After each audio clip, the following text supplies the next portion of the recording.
મોતીભાઈના નામે બધી મિલકત થઈ જાય તો? છોકરા, આ બધું જ તારા કારણે થયું છે. નહીં છોડ. કે તું કંઈક એવું કર કે આ ઘરની બધી જ માલ મિલકત તારા નામે થઈ જાય. જે ભાઈએ તમારા માટે આટલું કર્યું તેના જ પેટમાં છોરો ભોગવાનું ષડયંત્ર કરી રહ્યા છો તમે. હવે હું મારી બાજી માંડીશ. મારો જલ્દી જ કંઈક નિકાલ લાવવો પડશે.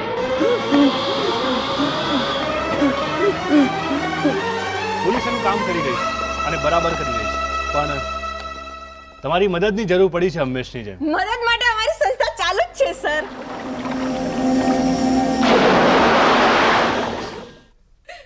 મને કોઈ પણ હાલતમાં મારો મોન્ટો જોઈએ. જો મારા મોન્ટોને કંઈ થઈ ગયું ને તો હું તમારા ડિપાર્ટમેન્ટ પર કેસ કરી દઈશ. પ્લીઝ પ્લીઝ હેઝલબેન, તમે શાંત થઈ જાઓ. અમને લોકોને અમારું કામ કરવા દો. તમારો મોન્ટુ હેમખેમ પાછો આવી જશે એની ગેરંટી અમે આપીએ છીએ ને. સર, તમને એવું નથી લાગતું કે આપણે અહીંયા પૂછપરછ કરવા આવ્યા છીએ? ઉલટા એ લોકો જ સવાલો પૂછ્યા કરે છે. મારે જ કોઈ એક્શન લેવી પડશે. Shut up Mansi. Sorry. That's better. તો મેં મોન્ટુ વિશેની બધી જ જાણકારી ઇન્સ્પેક્ટર રાજ પાસેથી મેળવી લીધી છે, એટલે હું તમને એકના એક સવાલો તો નહીં જ કરું, પણ હા, અલગ સવાલો કરીશ તો ખરો જ. મારો પહેલો સવાલ, મોન્ટુના અપહરણ પછી તમારે ત્યાં કિડનેપરનો ફોન આવ્યો અને ફોન પર અમુક રૂપિયાની માંગણી પણ કરેલી. કેટલા રૂપિયાની માંગણી કરેલી એને? 10 કરોડની. 10 કરોડ? આટલા બધા પૈસા તમારી પાસે છે? માનસી, એ ના ભૂલી જા કે અત્યારે આપણે કરોડપતિ ઉદ્યોગપતિ શેઠ કમલકાંત કટારિયાના ડ્રોઈંગ રૂમમાં ઊભા છીએ. Sorry again. That's better. હા, 10 કરોડ. ફોન કોણે લીધેલો? એ ફોન મેં જ ઉપાડ્યો હતો, કારણ કે એ વખતે ઘરમાં હું એકલી હતી અને બીજા બધા પોલીસમાં રિપોર્ટ દર્જ કરાવવા માટે ગયા હતા. તો પછી તમે જરા મને એ કહેશો કે ફોન પર કોણ હતું? આઈ મીન, ફોન પર અવાજ કોનો હતો? સ્ત્રીનો કે પુરુષનો? પુરુષનો. ગુડ. અત્યારે તમારો દિયર એટલે કે રૂપાંગનો સાવકો નાનો ભાઈ મેહુલ ઘરમાં દેખાતો નથી. તમે કહેવા શું માંગો છો? પૈસા માટે થઈને મારા મેહુલે અને મોન્ટુનું અપહરણ કર્યું છે? અરે સરનો કહેવાનો મતલબ એવો નથી. સર માત્ર એટલું કહેવા માંગે છે કે અત્યારે તમારો લાડલો દીકરો ક્યાં છે? Right right you are. મારો પૂછવાનો મતલબ માત્ર એ જ હતો. બાકી you know, love, life and luck કરવું પડે સર.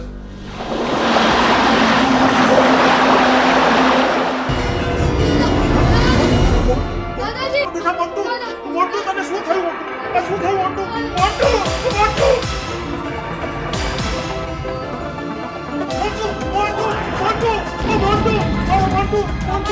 શું થયું કમલ? શેની બૂમો પાડો છો? એ લોકોએ મારા મોન્ટુને મારી નાખ્યો છે. મેં હમણાં જ નહીં લોહી લુહાણ હાલતમાં જોયો હતો. મોન્ટુ, મારો મોન્ટુ, મોન્ટુ! અહીંયા તો કોઈ નથી કમલ. કદાચ તમે સપનું જોયું હશે. હા, એ સપનું જ હતું. સપનું જ હતું. ઓ ભગવાન, કેવું ભયાનક સપનું. વંદના, આ સપનું સાચું પડે તો એ લોકો મારા મોન્ટુને ના ના ના ના સપના, મોન્ટુ માટે હું 10 કરોડ શું આખી મિલકત આપી દેવા તૈયાર છું. મોન્ટુ આગળ મારો પૈસો, મારી મિલકત, મારા લાલના મોન્ટુ આગળ એની કોઈ કિંમત નથી. વંદના, મને મારો મોન્ટુ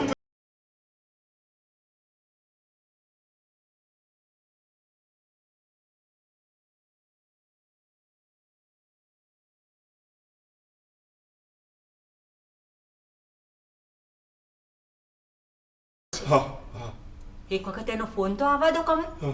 એ જે કાંઈ પણ માંગશે, આપણી માલ મિલકત જે કાંઈ પણ છે બધું આપણે એને આપી દઈશું. પણ આપણા મોન્ટુને આપણે કંઈ નહીં થવા દઈએ કમલ.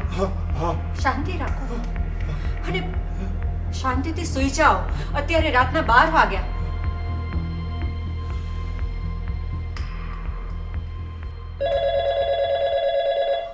અત્યારે કોનો ફોન હશે? બીજા કોનો હોય? હું વાત કરું છું. હેલો? હા હા હા. ના ના ના, તમે મારા મોન્ટુને કંઈ નહીં કરો. તમે મારા મોન્ટુને કંઈ નહીં કરો. હું તમારી બધી શરતો માન્ય રાખું છું. જુઓ, મારા મોન્ટુને કંઈ નહીં કરશો. પ્લીઝ પ્લીઝ, હું તમારી બધી શરતો માન્ય રાખું છું. લવ, લાઈફ એન્ડ લક. હવે કોના પર કરશું શક?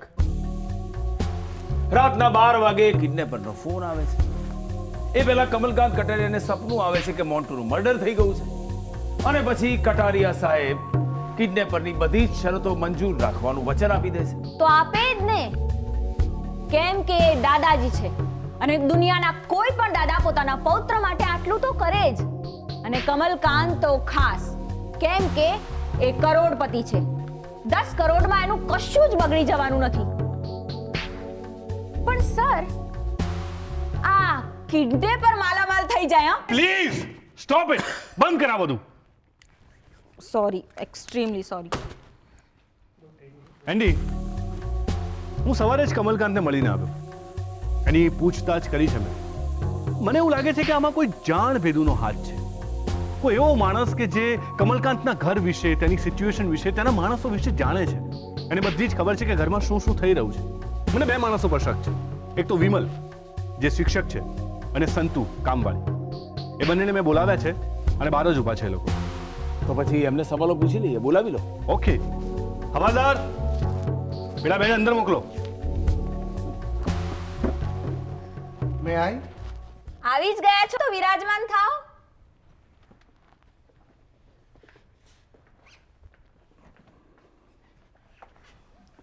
તો તમે પિન્ટુના ટીચર છો, એનું ટ્યુશન તમે લેતા હતા? હા જી હા જી. પણ મોન્ટુ બહુ તોફાની હતો.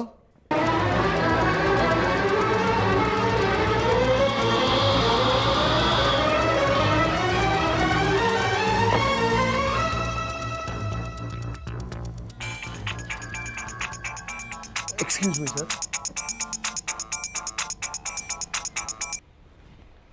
હલો. હાજી હાજી હાજી.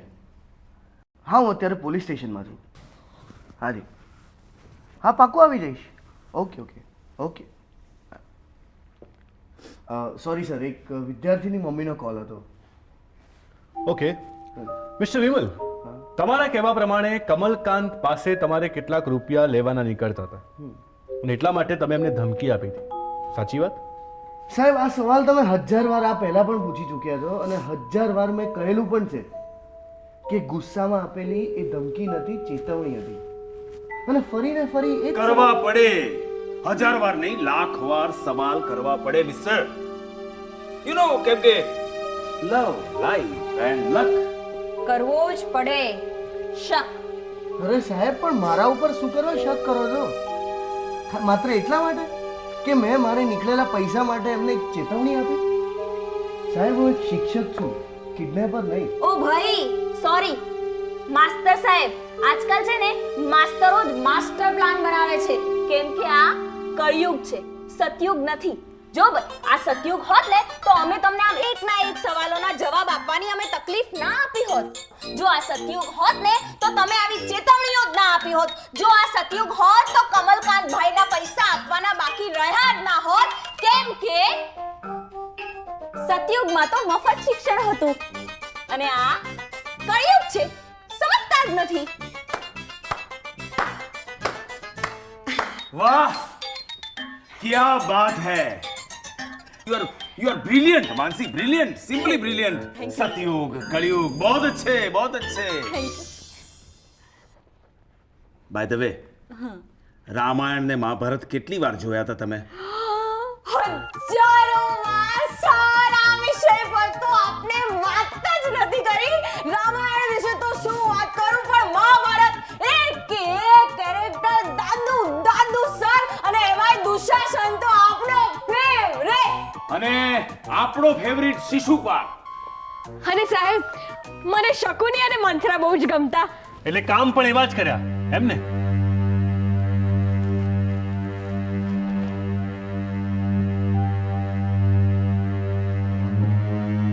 ના સાહેબ, મેં એવું કશું કર્યું નથી, અને મેં તો તમને મારી બધી વાત કરી દીધી છે. અને અને મોન્ટુ બાબા તો મારો લાડકો હતો. એમ મોન્ટુનું અપહરણ થયું એની આગલી રાત્રે મોડેથી કટારિયા હાઉસમાં એક ફોન આવેલો. જો કે ઘરના બધા જ સદસ્યોનું એવું કહેવું છે કે આવો કોઈ ફોન આવ્યો તો કે નહીં એની એમને જાણ જ નથી. પણ ટેલિફોન એક્સચેન્જમાં અમે તપાસ કરાવી તો ખબર પડી કે નહીં, એવો ફોન આવેલો ખરો.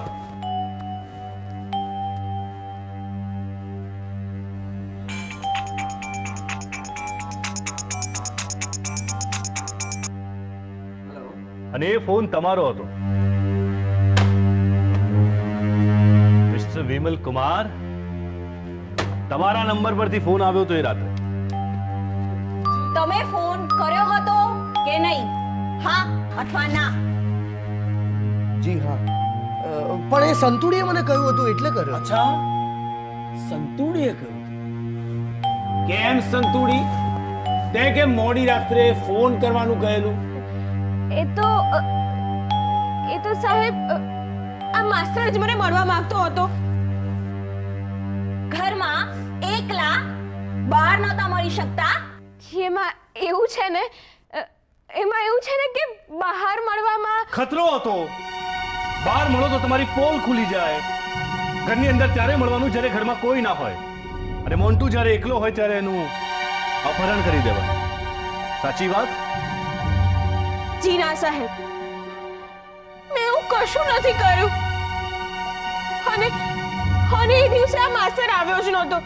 એણે ગયેલા સમયે એટલે હું ઊંઘી ગયેલી એની રાહ જોતા અને સવારે ઉઠીને ત્યારે મને ખબર પડી કે મોન્ટુ બાબાનું તો અપહરણ થઈ ગયું છે. પણ સાહેબ, મેં કશું નથી કર્યું. મારી માના સમ સાચી વાત છે સાહેબ, એ રાત્રે ગયો જ નહોતો. પણ તમે મળવાના શા માટે હતા? પ્રેમ મેડમ, પ્રેમ. હું સંતુના પ્રેમમાં છું, એટલે ડોન્ટ વરી, બીજું કાંઈ જ નથી. વાહ સાચું કહું. वाह, एक मास्टर और एक मेड की लव स्टोरी, क्या सीन है. ઓકે, આજના માટે આટલું જ. ફરી જરૂર પડશે તો તમને બોલાવીશું. હવે જાઓ. જાઓ હવે. Thank you sir. आभार मालिक.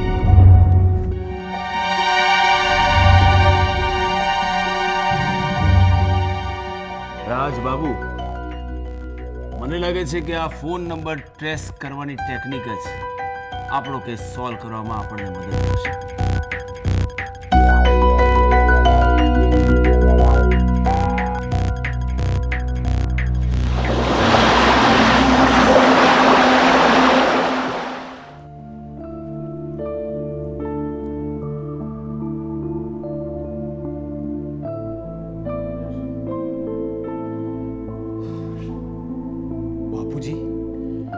બાપુજી તો પેલા કિડનેપરને બધું જ આપવા તૈયાર થઈ ગયા છે. અને કોઈ અજાણી જગ્યાએ જઈને સોદો પતાવવા પણ રાજી થઈ ગયા છે. અને મને તો કંઈ જ સમજાતું નથી. એ જે હોય તે, મને કોઈ પણ હાલતમાં મારો મોન્ટુ જોઈએ. મને મારો મોન્ટુ જોઈએ. અને એના માટે જેટલી પણ મિલકત દાવ પર લગાડવી પડે એટલી લગાડી દો.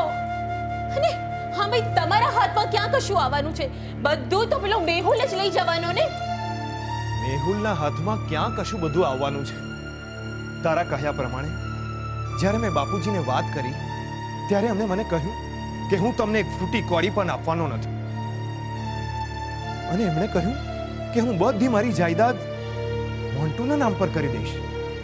અને હા, કદાચ એટલે કદાચ મેહુલ તો મોન્ટુને ઓ એટલે મિલકત મેળવવા મેહુલે જ મોન્ટુને ગાયબ કરી દીધો અને હવે કિડનેપર બની બધી મિલકત પોતાના નામે કરવા માંગે છે, નહીં? વાહ, ભાઈ ઓર ભાભી હો તો એસે. મેહુલ, તારામાં તમીજ કે માણસાઈ જેવું છે કે નહીં કે કોઈના પણ રૂમમાં જતા પહેલા નોક કરવું જોઈએ?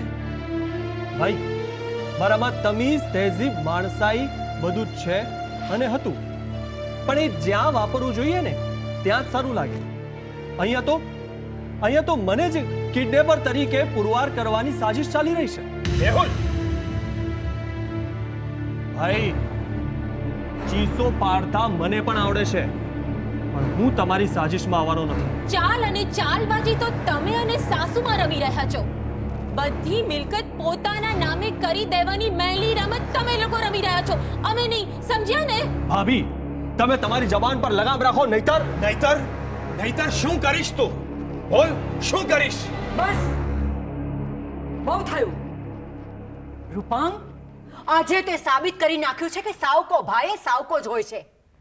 ના માં ના, આજે તો હું પહેલી વાર કહેવાનો કે એક સાવકી માં અને સાવકો ભાઈ સદાયના માટે સાવકા જ રહેવાના.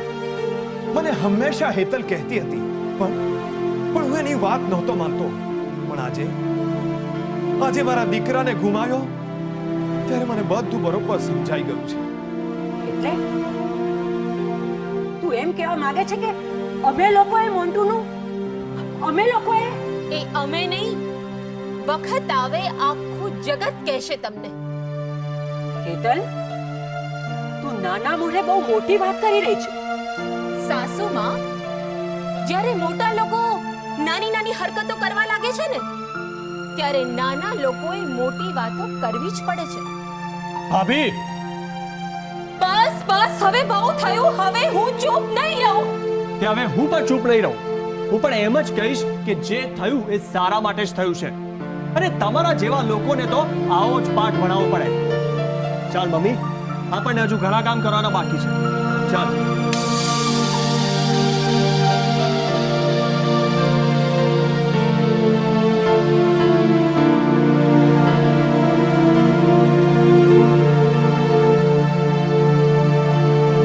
આટલા પાઠ શરૂ કર્યા એટલા ઓછા છે કે હજુ નવા પાઠ ભણાવવાની વાતો કરે છે.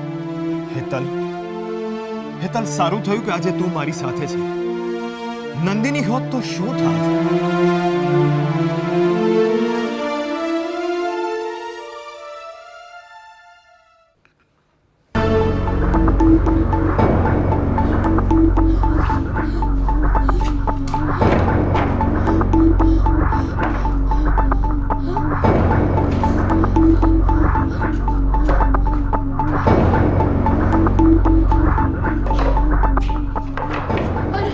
અરે સર તમે? તારા દાદાને ને તારા બાપાને બહુ તું માફી છે ને. આજે એમને ખબર પડે છે કે માસ્તર જોડે બદલો લેવાથી શું પરિણામ આવે છે. આજે હું તારા બાપાની બધી જ મિલકતો લઈ લેવાનો છું. હું તમને એવું નહીં કરવા દઉં. તમને એવું નહીં કરવા દઉં. ઓહો, માસ્તર સાહેબ તમે? મેં કહ્યું તું ને સર, આજકાલ કળિયુગમાં માસ્તરો પણ માસ્ટર પ્લાન બનાવે છે. બોલો, હવે શું કહેશો? તમે લોકો અહીંયા ભાગવાની કોશિશ કરી છે તો જીવવાની છે. રાજ, તને કહું તું ને કે તારી આ નંબર ટ્રેસ કરવાની ટ્રીક આપણને બહુ કામ લાગશે. ભાઈ વિમલ, તે જે અહીંના ફોન પરથી ધમકીના ફોન કર્યા ને એ તને બહુ ભારે પડ્યું. હા, અમને નંબર ટ્રેસ કરતા વાર જરૂર થઈ, પણ અમને તારા ઉપર શક તો હતો. એટલે જ તારી દરેક હરકત પર અમારી નજર, અને એટલે જ અમે તારો પીછો કરતા કરતા અહીં સુધી આવી પહોંચ્યા. તો માસ્તર, હિસાબ બરાબર? જો આજ માણસે મને અહીંયા પૂરી રાખ્યો તો. મોન્ટુ, તું ચિંતા ના કર બેટા, અમે લોકો આવી ગયા છીએ. Don't worry. તમે લોકો આ કાનૂન અને પોલીસ વાળાને બહુ અંડર એસ્ટિમેટ કરો છો. હવે યાદ રાખજે કે આ જ કાયદો અને આ જ પોલીસ વાળા તને જેલના સળિયા પાછળ ધકેલશે.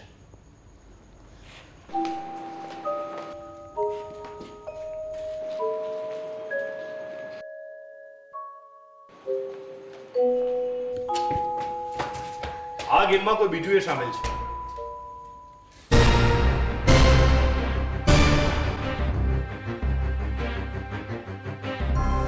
હેતલ, મોન્ટુની મમ્મી?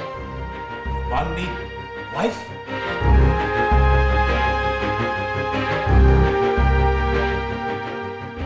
હેતલ, તું તે આ કર્યું? શાના માટે? મારી મિલકત માટે? હા, કારણ કે હેતલને લાગતું હતું કે તમારી મિલકતમાંથી એના વરને એનો ભાગ અપાવવાનો આ જ આ જ એકમાત્ર રસ્તો છે. મારા તો માન્યામાં નથી આવતું કે એક માં પોતાના સગા દીકરાનું અપહરણ કરાવે, અને એ પણ પૈસા માટે. માતાજી સોરી સાસુમાં, આ કળિયુગ છે, સતયુગ નથી. અને કળિયુગમાં બધું જ શક્ય છે. અને એ કેમ ભૂલી જાઓ છો કે હેતલ મોન્ટુની સગીમાં નથી? અમે લોકો આ ઘરમાં ઇન્વેસ્ટિગેશન માટે આવ્યા ત્યારે જ રૂપાંગ પાસેથી અમને જાણવા મળેલું કે હેતલ તો રૂપાંગની બીજી વારની પત્ની છે. સર, કટારિયા પરિવારમાં તો આ રિવાજ જ લાગે છે. કમલકાંત કટારિયાની પણ 2 વાઈફ, પહેલી સરલા અને બીજી વંદના. એ જ રીતે રૂપાંગની પણ 2 વાઈફ, પહેલી નંદિની અને બીજી હેતલ. અને બરાબર એ જ રીતે સલ્લાનો રૂપાંગ અને વંદાનો પુત્ર મેહુલ. અને નંદિનીનો મોન્ટુ. મોન્ટુના નામ પર મિલકત થાય તો પણ એમાં હેતલનું શું? કેમ કે મોન્ટુ હતો તો આખરે સાવકો દીકરો જ.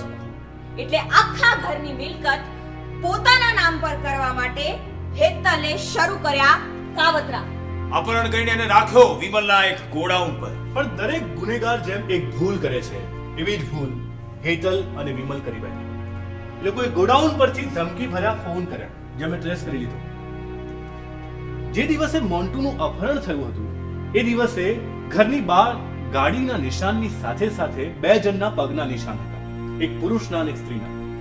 અમને એવું લાગ્યું કે આ નિશાન વિમલ અને સંતુના પગના નિશાન છે, પણ અમને એવી નહોતી ખબર કે સ્ત્રીના નિશાન એ સંતુના પગના નિશાન નહીં પણ હેતલના પગના નિશાન છે. બોલો, હવે કોઈએ કંઈ પૂછવું છે? એક સાવકીમાં જ આવું કરી શકે. સગીમાં ક્યારેય મિલકતની લાલચમાં પોતાના પુત્ર સાથે આવું ન જ કરે. એ તમે લોકો આ શું કરો છો? મારું અપહરણ થયું હતું ખરું? હું તો કોર્ટમાં ના જ પાડવાનો છું કે મારું તો કોઈ અપહરણ કર્યું જ નથી. તો તમે લોકો શું કરશો? अगर ऐसा हुआ